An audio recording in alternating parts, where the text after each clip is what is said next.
in, folks. Grab your favorite beverage, preferably something strong enough to get you through another week of, well, everything.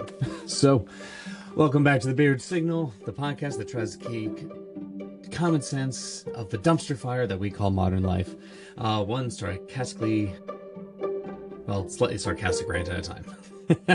I'm your friendly neighborhood JP Dunphy here, and this week I'm going to be diving headfirst into a piece of legislation so grand, so beautiful, they might as well have just slapped a tiara on and called it prom queen. I am talking, of course, about the One Big Beautiful Bill Act, or as I'll attempt to call it from now on, the OBBBA, just because saying the whole thing repeatedly makes my beard feel tired. So, and it's heavily carbonated. Now on the surface, big and beautiful sounds great, right? It's like winning the lottery ticket or a perfectly brewed cup of coffee on a Monday morning. But peel back the layers of this particular onion and you find just how weepingly uncontrollably it'll make you be. Not from joy. No, because today I'm just gonna not just go into how to get bogged down in the nitty-gritty, like every single line item of this thing. So instead, I'm just going to go into focusing just on the really juicy stuff. The stuff that directly impacts whether or not you can afford to see a doctor without selling a kidney on the black market. You know, alright? So the main thing I want to talk about on this thing, and there are a shit ton of stuff that's bad in this bill. Like, this is literally the worst, most diabolical piece of legislation to ever be pushed in America. It's literally like the fucking worst. And I don't even apologize for saying that. It is by far the worst. But aside from stealing 4 million kids, like, little lunches and food stamps and going after the most vulnerable people in our freaking entire country, there's one thing that hits everyone equally in this bill, and that's the main thing I really want to get into here. And of course, I'm talking about healthcare. All right? So the main thing is, how does the OBBBA seem to be playing this delightful game of kick the can with its future? All right? And if you don't know what that means, there's a whole thing of, kick the can down the road. Basically, save the problems for someone else and all that. So, spoiler alert, we, the American people, are the can. So, now, my progressive pals, you already know where I stand on healthcare, all right? This is nothing new. It's a human right, not a luxury for the wealthy. So when I see a bill that is purposefully about fiscal responsibility, supposedly, I should say, that's always what they try and say, but looks suspiciously like a slow motion dismantling of our already precarious healthcare system, my spidey sense, or should I say our beard tingle, goes off. And that's what's causing this follicular alarm. Well, it starts with Medicaid. Medicaid. The safety net that catches folks when they're down on their luck, when they're sick, when their life throws them curveballs the size of a minivan. And the OBBBA, in all of its infinite wisdom, has decided that this net could use a few strategic holes. I'm being extremely facetious if you can't tell. So, we're talking about cuts, folks, all right? Not just like little trims, but potentially significant reductions in funding. And this is beyond even the already proposed and now probably even worse version that just came out of the Senate. So the House sent the bill to the Senate. Now the Senate just basically said, hold my beer, let me fuck more people over. And now it originally started around 12 million people. Then it got moved up to total about 15 million people, and now we're kind of looking closer to 16 or maybe even 17 million people that'll be kicked off of Medicare and Medicaid, which has now been added to the mix, courtesy of the Senate. And it's they hate America.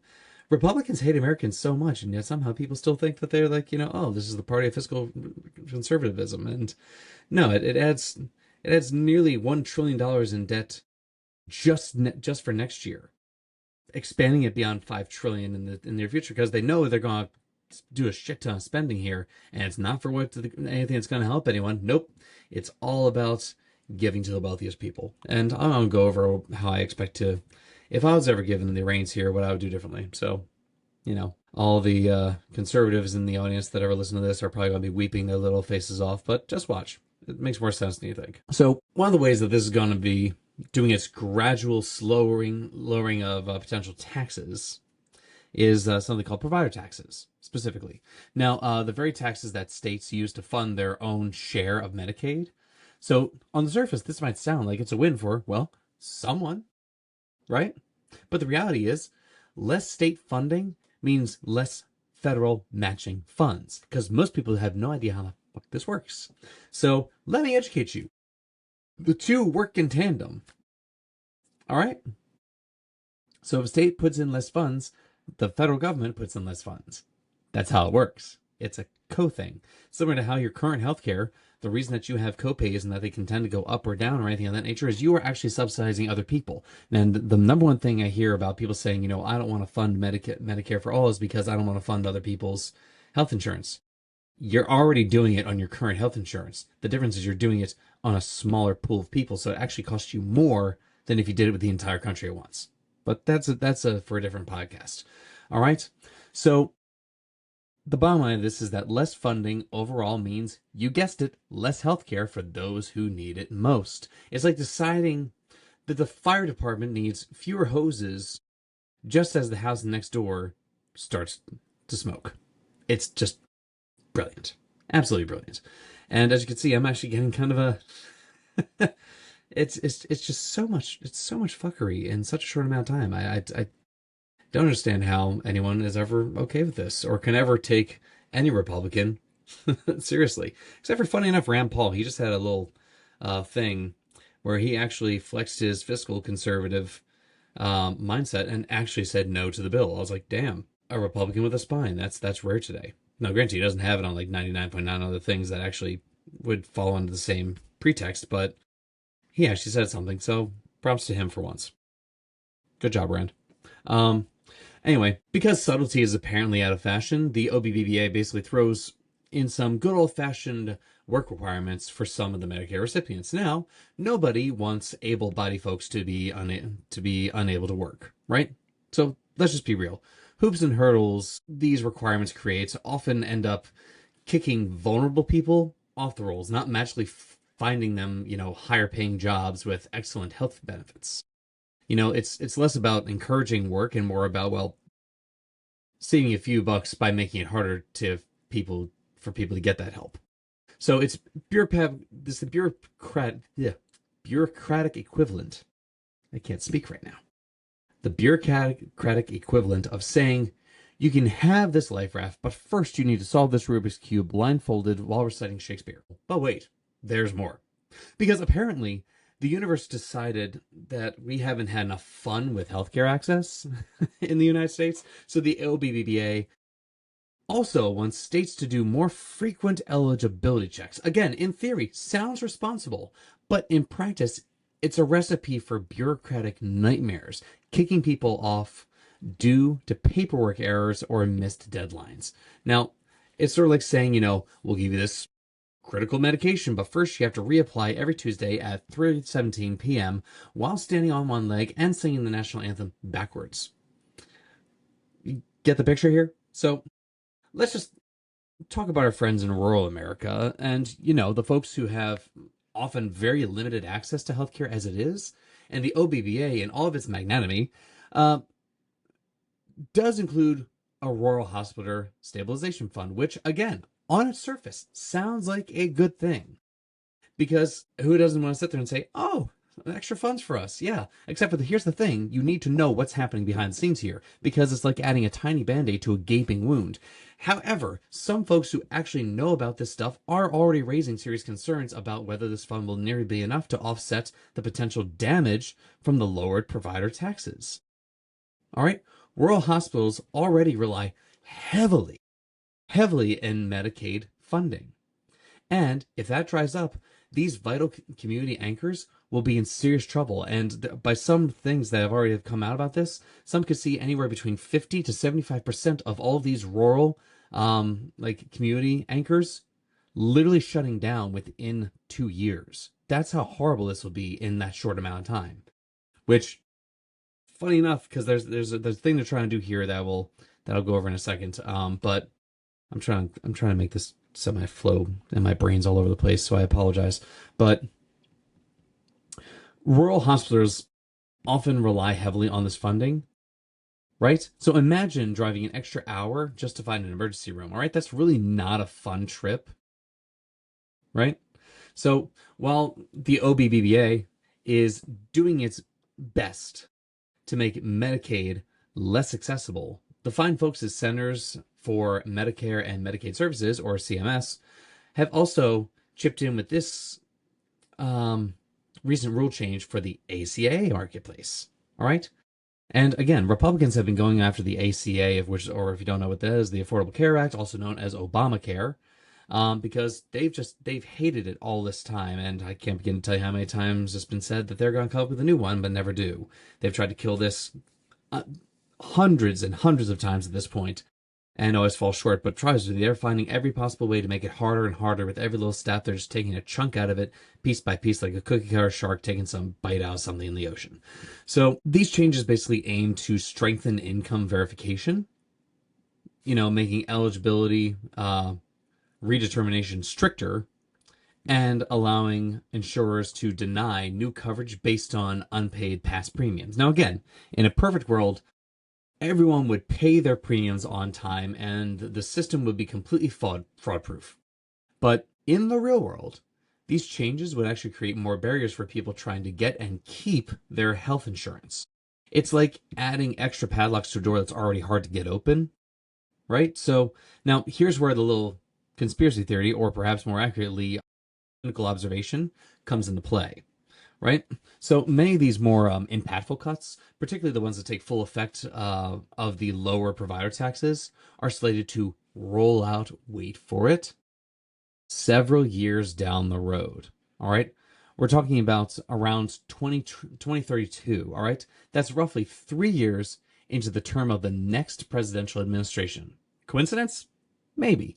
But it certainly has the potential to create a lovely scenario where, if we do see a little significant downturn in healthcare access or strain the system in the early 2030s, the folks who champion this bill can conveniently point fingers and say, well, that wasn't our fault. That was the other guy. This political equivalent of leaving a time bomb running away whistling, right? So again, the idea here is that this stuff is so fucking unpopular that there is a really good chance, based on just historical precedents here, that similar to the first term with Trump here, this second term is going to turn out the same way, where we might see either a complete swing of both houses in the midterms here, and they're trying to shove this through as fast as they can because of that. And again, they did this thing so that most of these things will hit and roll out later.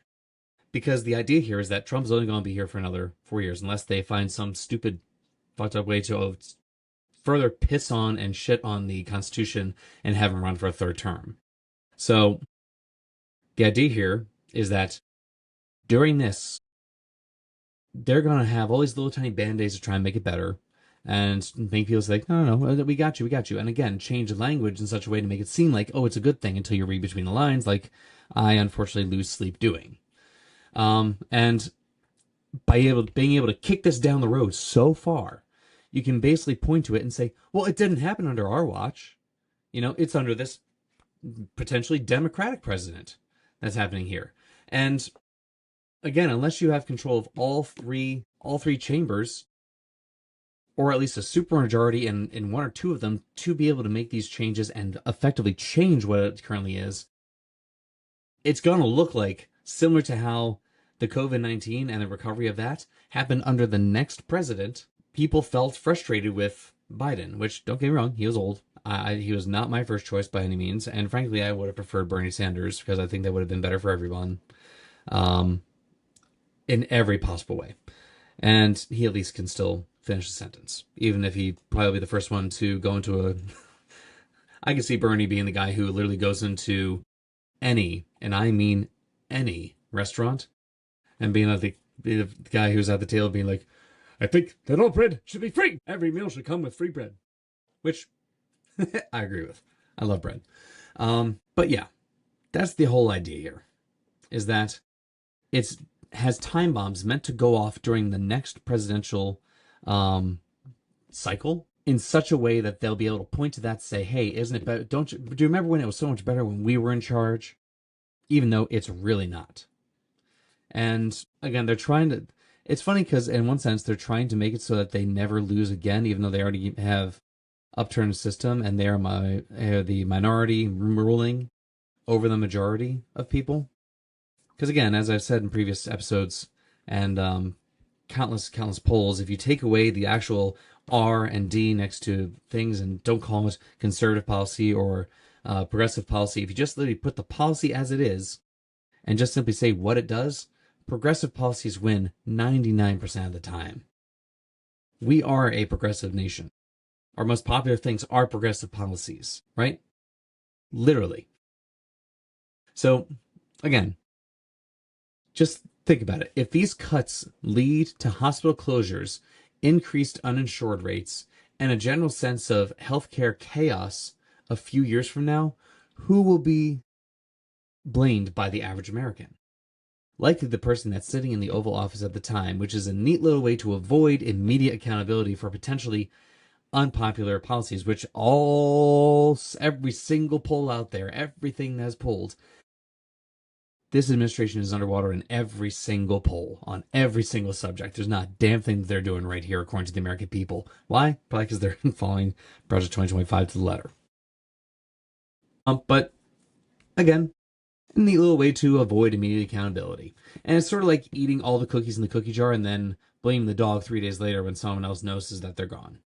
You know, because not everyone pays attention to this stuff. I am the moron who takes the time to actually read this and actually get into it and attempt to, digest almost 1,800 pages of a bill. I'm not going to lie, halfway through, I literally had to take the second half and ask ChatGPT and Google's Gemini to say, hey, can you guys just break this down as much as you can for me? Because I literally it's like talking circles around itself so much, and so much of it is buried in I think I already have an idea of what I think they do. I think it's sort of like the kids reading through high school books and things of that nature, and they basically go to the Cliff Notes and read the first like 2 sentences of every paragraph. If that's what you do with this bill, everything looks fine and dandy, because that's where all the nice little language is in until you read into the paragraph, and that's where it gets worse every single time. But again, they're assuming that you don't read it, because let's face it, most Americans don't read. And as you can tell by the giant circles under my eyes, I probably shouldn't be reading this much anymore either, because it's slowly draining me of my sanity and my ability to sleep. That plus 3 kids and 5 animals. And yeah. Anyway, you might be thinking, JP, this is all very depressing. So where's the beautiful part of this big, beautiful bill? Ah, dear listeners, the beauty, it seems, is reserved for a very specific and very exclusive club, which is, of course, billionaires and mega corporations. Ta-da! So they're tightening the screws on Medicaid recipients and making it harder for everyday folks to get health care in this very same bill then extends and in some cases makes permanent the massive tax cuts from 2017. So remember those, right? The ones that overwhelmingly in so many flippin' ways benefit. And in case you forgot this, and in case somehow you people seem to have the attention of a goldfish, in case you forgot, overwhelmingly benefited the wealthiest individuals and the biggest corporations, promising trickle-down economics that somehow has just created bigger puddles at the top. Yeah, those. I'm sorry. We're talking about tax breaks that could amount to an average cut of almost $80,000 next year for those in the top 1%, while middle-class income families might, if they're lucky, see a few $100. Might. And it depends. All right? $80,000 for the already filthy rich people out there, while we're arguing about whether someone should have to solve a Rubik's Cube for basic medical care. All right? It's a transfer of wealth so blatant. It's practically shouting that we're taking from the poor to give to the rich, and we're not even trying to hide it anymore. You can't even act like this. It's reverse Robin Hoodism. And Anyone with half a brain knows that. And if you are saying, like, this is fantastic, you're probably part of that low group that is making way too much money. And don't get me wrong, I am all for building generational wealth. I plan to do that myself in such a way that it does. And I know I will pay taxes on it because that's how it works. My best estimation, I might be able to save up about $14 million by the time I die and have that grow in a 3.9% APY account, untouched as long as possible, and then split between 3 of my kids. That's the ideal situation. Whether that actually happens will be yet to be seen. Right now, I'm frankly struggling just to have the extra $1,000 in my bank account for emergencies. So, lofty goals. We'll see where we get there. If I get there before then, I'll let you know, literally. You'll be the first, because you'll see everything behind me, and maybe I'll have gold-plated toilet somewhere. Or maybe I'll 3D print a small one. Anyway, so this transfer of wealth is just absolutely insane. Because they're literally cutting programs that help millions to finance tax giveaways for the few. Right? It's not a budget. It's a heist disguised as legislation, and it's the ultimate thank you note to their biggest donors, paid for the rest of us. All right? Like, that's what's happening here. And again, call me insane. But if you are paying taxes to the government, don't you think the government should be doing things to help you? Because healthcare, the people that are in government don't have to worry about it. They have the best socialized healthcare you could possibly have. Shouldn't we have the same socialized healthcare? So, what's a bearded progressive to do? We could just throw up our hands, right? But that's really not the bearded signal way of doing things. And I talk about the problems, yes, but I also like to dream big about the solutions. And if, let's say, hypothetically, I, JP Dunphy, were ever to find myself in a seat at the legislative table, maybe as President of the United States, or perhaps the supreme overlord of common sense, here's how I would tackle this OBBBA mess. First thing to do is undo the damage, right? I would reverse Medicaid cuts. Immediately reversing the Medicaid cuts and eliminating those ridiculous work requirements and hyper-frequent eligibility checks. All right, healthcare access shouldn't be a bureaucratic obstacle course. We should simplify enrollment and focus on getting people healthcare, not kicking them off of it. And that includes everyone from red, blue, black, everything in the middle. I don't care what color you are, what state you're in, what affiliation you are. You should all have free healthcare, paid for by the taxes that you give the government, because we already do that for everyone that's in the freaking office. Why not extend it to everyone else? Why does your job have to be the limitation to it? Or if you lose your job, you lose your health care. Why should your family have to worry about that? You shouldn't have to. That's bottom line. The next thing I would do is stabilize rural hospitals, all right? That $25 billion rural hospital fund, I would actually quadruple it and make it permanent. All right, these hospitals are lifelines, not political bargaining chips. And we'd also ensure that provider taxes are structured to support, not undermine, state Medicaid programs. And again, this benefits everyone, red and blue states across the board. The next thing I do is strengthen the ACA. All right, those recent CMS rules making the ACA access harder, gone. All right, we'd eliminate the marketplace by simplifying it heavily, increasing subsidies, and expanding eligibility, ensuring that more Americans can get affordable, comprehensive health insurance without selling their firstborn.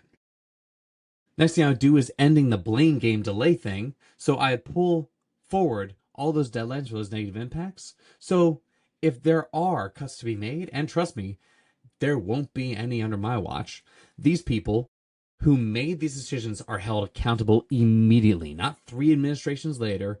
No more kicking the can down the road. We run the can over with a bus immediately. Gone. Done. So I know what every single person out there is saying. So let me just take another sip of my blueberry lemon flavor. And no, it's not alcoholic. Though I wish it was at this point. Now, first thing I was going to ask, how do we pay for all this good stuff? Because I know that every single cynic out there is already furiously typing in the comments of the podcast and on YouTube. But JP, where's the money coming from? Number one thing, I never ask how to pay for other things, but I already got you, because I already got this in the bag. So first and foremost, billionaire minimum tax. All right, my very first act would be a robust billionaire minimum tax. If you're worth over, say, $100 million, you will pay a minimum effective tax rate. No more loopholes. No more absurd low actual tax rates for the ultra wealthy who make their money from investments rather than wages. All right, that's part of my income too, mind you. I'm nowhere near that level, but that loophole is there for me. It's going to be there for them too, and it should be. And if you disagree with that, something's wrong with you, man. Your taxes shouldn't go up to pay for them. Their taxes need to go up because right now they effectively pay nothing. Same thing with massive corporations, which I'll get to in a second. So I'm talking about taxing unrealized gains because the $1 billion is $1 billion, whether it's in a bank account or a portfolio of stocks. All right? We'd finally ensure that the richest Americans contribute their proportional share to the society that allowed them to accumulate such wealth. That's really all there is to it. And don't most people think that's the way it should work? I believe it should work that way. I think that literally more people across the political spectrum would say the exact same. Next thing I would do is actually reverse the corporate tax cuts. All right, we'd revert the corporate tax rate back to something reasonable. Not so high that stifles growth, but certainly not basement bottom level that enables massive stock buybacks while workers under those very corporations struggle. All right, corporations should contribute to an infrastructure and education that supports their own workforce and profits. The more educated people are, the more they're going to buy. That's literally how it works. The Republicans have this thing, they think the stupider people are, the easier they are to control. In some sense, yes, that's the truth. But the more people are educated, the more they're likely to say, I want to try a new business. That's going to grow everything. That's a good thing to have. Right? Like, just, come on. Right? Corporations should contribute to the infrastructure and education that supports their workforce and profits. This is the idea of trickle-down economics, but it's trickle-up economics. If you help the people that buy your shit, that help you get there, guess what? It builds your corporation. That's how it works. BMW, where I just left, I was one of those bottom-up guys that helped them out a lot. And guess what? They got rid of me, and now they're suffering for it. I say, fuck you guys. That's your own damn fault. You know, I'm not gonna lie, I get a little joy out of that because I know knowing that I had enough of an impact that's measurable by their own standards. So, haha, love it. Anyway, next thing I would do is to raise this money is I would close tax loopholes. All right, we're closing every single one of those arcane, obscure tax loopholes that allow things like wealthy and multi-international corporations to stash all their off-profit or offshore profits and avoid paying dues. It's not about punishing success, which I know is like the first thing most people say. It's not about punishing success. It's about making sure that everyone plays by the same rules. No more Swiss bank accounts acting like a financial black hole. All right. And next thing is a progressive estate tax. All right. We strengthen the estate tax, ensuring that dynastic wealth passed down from generation to generation after generation without contribution is appropriately taxed. Just like what I'm trying to build for my sons is taxed. That's how it works. If you inherit billions, society should be able to get a cut of fund of that for the common good, right? Again, this isn't just about healthcare, folks, all right? The money we generate from a truly progressive taxation could also fund things like, and again, this would take in trillions of dollars. Trillions. And with that, you could actually generate a truly progressive thing that we all talk about that would benefit every single person out there. Like things like universal pre-K and affordable childcare, because investing in our kids is the best investment that we can make. Things like debt-free college so the next generation isn't crippled by student loans before they even get starting their careers. All right? Green energy transition, because the planet needs us to actually get serious about climate change. And that means massive investments in renewable energy and green jobs. I'd love to find a way to actually invest in multiple micro Things like maybe like one street they'll get like tax benefits for having solar and battery backup for that entire thing, because what they'll do is they'll now be self-sufficient. All the extra stuff they have can then generate for a little bit around them. And as that little thing grows out more and more and more, now you have less issues with the power grid itself, which is just going to go up as a part of this bill too, which I'll go over in another episode. I mean, you can see, bottom line is this, another thing this bill does is likely see an increase of anywhere between 30 to 40% in your energy bills. So you think energy is expensive now? Just wait, man. If they pass this, you're fucked. But another thing I do with it is with the all the extra money that will come in from this is modernize the infrastructure. We started it, and now we need to finish it. You know, God forbid we have bridges that don't collapse, high-speed internet for literally everyone, public transportation that actually works and is free. Free public transportation. That is doable. It's not a pipe dream if you have the right funding for the right things and do the right things, responsible things with that money. Right? It's not a fantasy. It's a choice, and a choice to prioritize human well-being over corporate profits, to ensure that basic dignity for every citizen, and to build a future that works for the many, not just the extreme few. All right? It's about making that big, beautiful promise actually beautiful for everyone. So, this is a little bit longer one, and I got a little spicy in there. I apologize. And there you have it. Current state of affairs. The thing is going to affect the most possible people in this really massive shitstorm of a bill. And the cynical game being played with a vision, a bearded signal vision. Right? The J.P. Dunphy way of looking at this for how we can actually fix it. And let me know your thoughts on this. I really do want to know this. Whether it's in the comments here, whether it's in the comments if you're listening to the podcast, leave in the comments for podcasts. I really do want to hear your input on this. All right? I actually would love to get some conservatives on this thing and actually have debates and talk about these things substantively. My idea is here. I want to hear what they would have to say and actually have a legit conversation about this to say, hey, if we're going to work together, this is something that's supposed to be for all of us. How do we make that happen? What is the best way to make this legitly bipartisan that works for everyone, both parties, top to bottom? And I really do think we can do this. We can fix this. So you can find me on all the usual social media channels. I'm not going to go over the list of them because they're all over the place, Patreon, all that shit. And until next time, stay informed, stay engaged, and for goodness sake, try to stay healthy in the meantime. Because, God forbid they actually pass this. It's literally a death bill. Bottom line of it. Have a great night. Stay safe. If you're driving in the morning, if this is on your way to work, stay safe, and the rest of the way to work, rest of the way home from work, wherever you're going, and keep the signal strong. Let's actually build an America for the rest of Americans. What do you say? Cheers.